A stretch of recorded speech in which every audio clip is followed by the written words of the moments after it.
ನಮಸ್ಕಾರ. ಎಲ್ಲರೂ ಚೆನ್ನಾಗಿದ್ದೀರಾ? ಚೆನ್ನಾಗಿದ್ದೀವಿ. ವಿಶೇಷವಾಗಿ ಇವಾಗ ಇನ್ನೇನು ಕೆಲವು ದಿನಗಳಲ್ಲಿ ಮಹಾಲಯ ಅಮಾವಾಸ್ಯೆ ಬರ್ತಾ ಇದೆ.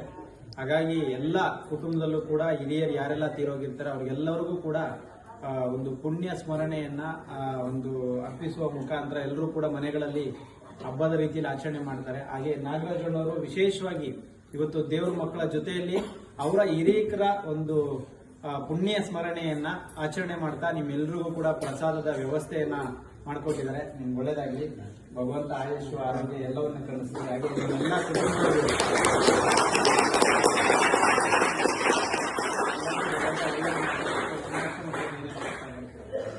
ತುಂಬ ಚೆನ್ನಾಗಿ ನಡೆಸ್ತಾ ಇಲ್ಲ. ಎಲ್ಲ ಜನ ನಮ್ಮದು ಒಟ್ಟಿನಲ್ಲಿ ಹಿಂಗೆ ದೇವರು ನಡೆಸ್ಕೊಂಡು ಹೋಗ್ಲಿ ಅಂತ ನನ್ನ ಆಸೆ.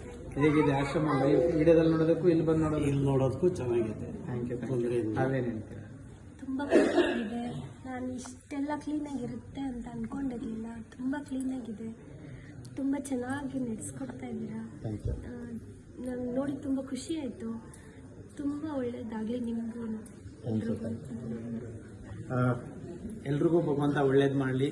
ಮಹಾಲಯ ಅಮಾವಾಸ್ಯೆಯ ದಿನ ಅಂದರೆ ಪಿತೃಪಕ್ಷ ಅಂತ ನಾವೇನು ಮಾಡ್ತೀವಿ, ನಾವೆಲ್ಲರೂ ಕೂಡ ಎಲ್ಲರ ಮನೆಗಳಲ್ಲೂ ಕೂಡ ನಮ್ಮ ಹಿರಿಯರಿಗೆ ಗೌರವವನ್ನು ಸಲ್ಲಿಸೋದಾಗಿರ್ಬೋದು, ಒಂದು ಪುಣ್ಯ ಸ್ಮರಣೆಯನ್ನ ಆಚರಣೆ ಮಾಡಿ ಅವರ ಹೆಸರಲ್ಲಿ ನಾವು ಹೊಟ್ಟೆ ತುಂಬ ಊಟ ಮಾಡೋದು ಇದು ಕಾಲಕ್ರಮೇಣ ನಡ್ಕೊಂಡು ಬರ್ತಾ ಇದೆ.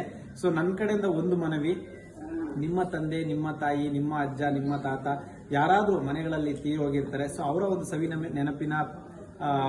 ನೆನಪಲ್ಲಿ ನಮ್ಮ ಒಂದು ಜನಸ್ನೇಹಿ ನಿರಾಶ್ರಿತರ ಆಶ್ರಮದಲ್ಲಿ ನೂತನ ಕಟ್ಟಡ ಕಾಮಗಾರಿ ಸ್ಟಾರ್ಟ್ ಆಗಿದೆ. ತಂದೆ ತಾಯಿ ಅಥವಾ ಯಾರಾದರೂ ನಿಮ್ಮ ಕುಟುಂಬದಲ್ಲಿ ಯಾರಾದ್ರೂ ಒಬ್ಬರು ತೀರೋಗಿರ್ತಾರೆ. ಸೊ ಅವರ ಹೆಸರಲ್ಲಿ ಏನಾದ್ರೂ ಒಂದು ಪುಣ್ಯದ ಕೆಲಸ ಮಾಡ್ಬೇಕಂತ ಮನ್ಸಿದ್ರೆ ಇಟ್ಟಿಗೆ, ಮಳ್ಳು, ಜಲ್ಲಿ ಅಥವಾ ಇನ್ಯಾವ್ದಾದ್ರು ವಸ್ತುಗಳ ಮುಖಾಂತರ ಜನಸ್ನೇಹಿ ಆಶ್ರಮಕ್ಕೆ ತಗೊಂಡು ಬಂದ್ರೆ ಇಲ್ಲಿರ್ತಕ್ಕಂಥ ಎಷ್ಟೋ ಜನ ದೇವ್ರ ಮಕ್ಕಳಿಗೆ ನೀವು ಕಲ್ಪಿಸ್ಕೊಟ್ಟಷ್ಟು ಪುಣ್ಯ ಸಿಗುತ್ತೆ. ಜೊತೆಗೆ ನಿಮ್ಮ ತಂದೆ ತಾಯಿಗಳ ಆಶೀರ್ವಾದ, ನೀವು ಯಾರನ್ನ ಇಷ್ಟಪಟ್ಟು ಕೊಟ್ಟಿರ್ತೀರಲ್ಲ ಅವರ ಆಶೀರ್ವಾದ ನಿಮಗೆ ಸಿಗುತ್ತೆ ಅಂತ ಹೇಳಕ್ ಇಷ್ಟಪಡ್ತೀನಿ. ಎಲ್ರಿಗೂ ಒಳ್ಳೇದಾಗಲಿ. ಶನೀಶ್ವರ ಒಳ್ಳೇದು ಮಾಡಲಿ. ನಮಸ್ಕಾರ.